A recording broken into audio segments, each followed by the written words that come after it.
Yes, good morning mga kadakers. Good morning. Bago po ang lahat, please subscribe to my YouTube channel.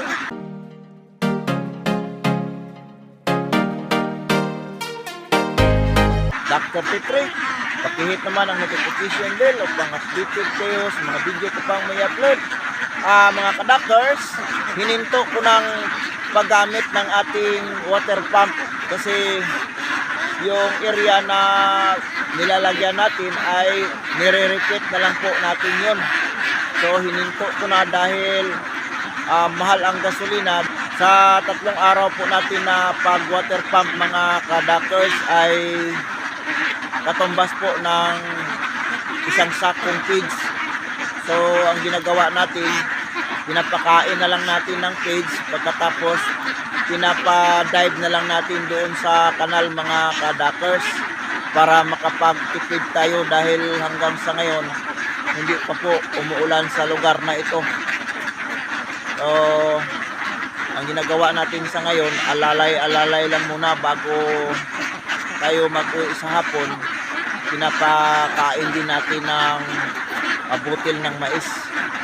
So ang ginagawa natin ay binabudget talaga natin yung pagpatuka sa kanila sa umaga.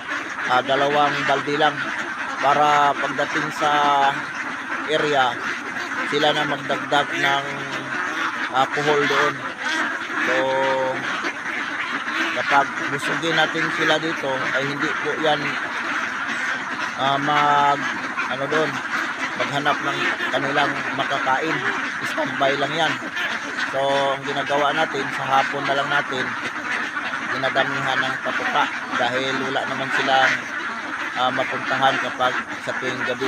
So ganyan ang ginagawa natin mga kadakers para hindi po tayo mamamatayan ng alagang itik. So samahan nyo kami mga kadakers sa isang araw na naman nating pagtitiis sa hamon ng buhay. So ipalabas muna natin mga kadakers yung mga alagang itik natin para po may hatid na sila doon sa kanilang destinasyon sa araw na ito mga kadakers. Marami na talaga yung mga alagang itik natin mga kadakers. So hayaan muna natin sila papunta doon. So ang layo talaga mga kadakers ng pupuntahan ng ating mga alagang itik dahil doon lang ang may tubig. So dinahandahanan lang natin sila para hindi po sila mapilay mga kadakers. Wala kasing tubig yung dinadaanan nila. So delikado mapilayan yung mga alagang itik natin kapag apurahin natin mga kadakers. Hayaan lang natin sila sa kanilang paglalakad.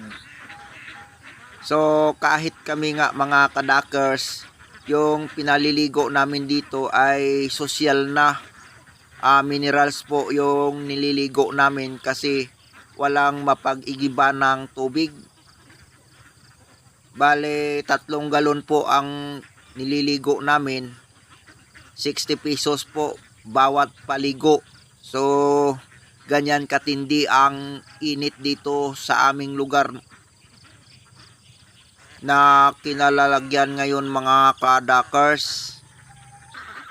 So tingnan nyo po yung dinadaanan ng itik natin ay parang disyerto. Tuyo na tuyo talaga mga kadakers. Pwede nang taniman ng mais mga kadakers o di kaya mani or kamuti.